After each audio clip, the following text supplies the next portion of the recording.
Hello friends, আজকে আমি একটা নতুন ধরনের একটা মিষ্টির প্রিপারেশন একটা বানাচ্ছি, যেটা একটা সুইট ডিশ বলতে পারা যায়, যেটা বাঙালিদের খুব প্রিয়। সেটা হচ্ছে পোয়া। পোয়া অনেক রকমের হয়, আমি একটা নতুন ধরনের বানাই, সেটা আজকে আমি একটু দেখাবো। যেটা করতে কিন্তু খুব কম সময় লাগে, কিন্তু খেতে খুব সুস্বাদু হয়। কিছু খাবার খাওয়ার পরে একটা সুইট ডিশ হিসেবে কিন্তু এটাকে ইউজ করা যেতে পারে। তো এর মধ্যে যেটা লাগছে সেটা হলো একটু নারকেল দিয়েছি কুচি করে, যেটাকে বলে কোকোনাট, একটু ড্রাই ফ্রুটস থেতো করে দিয়েছি, একটু গুড় দিয়েছি, আর দেবো হচ্ছে এর মধ্যে একটু ময়দা দেবো। ময়দা মানে অনেকেই আমি আটা ইউজ করি, অনেকে ময়দা ইউজ করে, আমি কিন্তু আটা ইউজ করি। তো এর মধ্যে একটু আটা আমি ঢেলে নিলাম।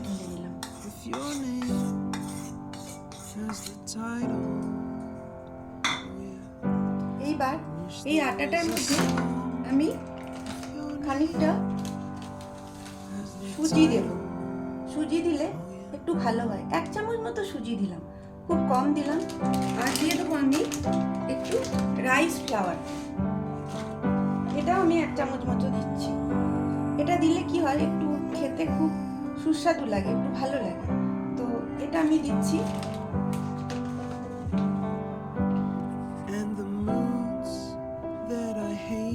এবার এটার মধ্যে আমি একটা ছোট্ট কলা দিয়ে দিলাম। কলা দিলে খুব ভালো টেস্ট হয়। আমি একটাই কলা দিলাম, খুব ভালো লাগে খেতে। আর এই যে ড্রাই ফ্রুটস, নারকেল, গুড় যেগুলো ছিল, এগুলো আমি এর মধ্যে মিশিয়ে দিলাম।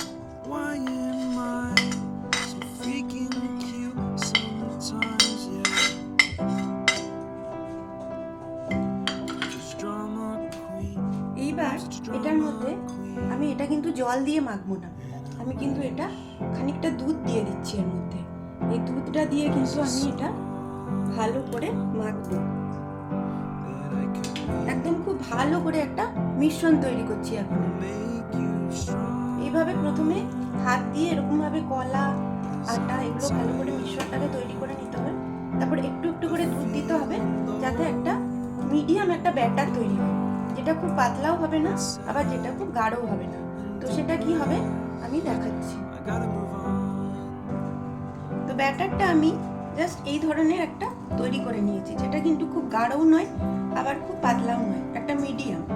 আর এটা আমি কিন্তু ময়দার বদলে আটা দিয়েছি, সুজি দিয়েছি সামান্য, আর সামান্য রাইস ফ্লাওয়ার দিয়েছি, আর তার সাথে ড্রাই ফ্রুটস আর গুড় দিয়েছি। তো এবার আমি একটা কড়াইতে এটাকে ফ্রাই করব, জাস্ট পোয়া যেমন সেরকমভাবে ফ্রাই করব। তো খেতে কিন্তু খুব সুস্বাদু হয়। তো আমি একটা কড়াই চাপাবো। কড়াইটা আমি চাপিয়ে দিয়েছি, এর মধ্যে বেশ খানিকটা আমি তেল দিয়ে দিলাম।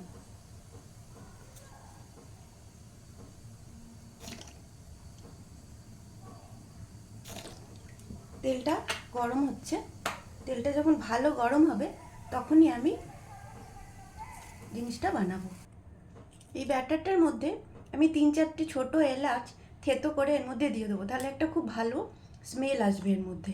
তো এবার আমি কিভাবে, তেলটা গরম হয়ে গেছে, এটাকে কিন্তু আমি মিডিয়াম আঁচে রাখছি। এবার আমি এটাকে একটা একটা করে ছাড়বো, জাস্ট কনসিস্টেন্ট এইরকম থাকবে। এবার এটাকে এভাবে ছেড়ে দেবো। আমি একটু মিডিয়াম সাইজই করছি, আর ফ্লেমটাকে লো ফ্লেমে রাখলে ভালো হয়, না হলে ভেতরটা কাঁচা রয়ে যাবে আর বাইরেটা হয়ে যাবে।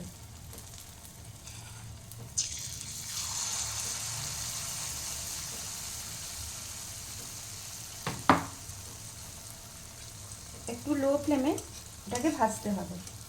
প্রথমে একটা দিক ভাজা হয়ে যাবে, যেই ভাজা হয়ে যাবে একটু লাল লাল হয়ে যাবে, তাহলে পিছনের দিকটা আবার ভাজবো।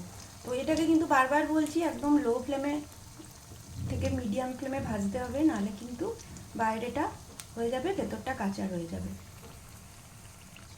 এবার এই দিকটা লাল হয়ে গেছে, এবার আমি উল্টো দিকটা ভাজছি। এরকম লো ফ্লেমে 2-3টে করে একসাথে ভাজা যেতে পারে, অনেকগুলো একসাথে দিলে কিন্তু লেগে যেতে পারে, সেই জন্য 2 বা 3টে দিয়ে লো ফ্লেমে একটু টাইম নিয়ে এটা ভাজতে হবে, তাহলেই কিন্তু খুব ভালো হবে। এবার দেখা যাচ্ছে এই দিকটাও লাল হয়ে গেছে। এবার এটা আমি নামিয়ে নেব। তেলটাকে একটু ভালোভাবে এরমভাবে করে আর একটা টিস্যু পেপারের মধ্যে রাখলে ভালো হয়, তাহলে তেলটা সোক করে যাবে। তো এইভাবে আমি পরপর বানিয়ে দেখাচ্ছি। তেলটাকে ভালো করে আমার পোয়া রেডি হয়ে গেছে, এই যে দেখা যাচ্ছে। আর এই যে টিস্যু পেপারটা আছে, টিস্যু পেপারে তেলটা সোক করে নিয়েছে। তো আমি মেনলি কিন্তু আটা দিয়ে বানাচ্ছি, কারণ ময়দা একটু আনহেলদি তো, রিফাইন্ড তো, তাই আর গুঁড়ি দিয়ে বানাই। তো এইভাবে বানালে কিন্তু কোনো অসুবিধাও নেই হেলথের ব্যাপারে, আর খেতেও খুব ভালো হয়। একটা সুইট ডিশ হিসেবে খুব ভালো এটা ইউজ করা যেতে পারে। তো থ্যাংক ইউ সো মাচ।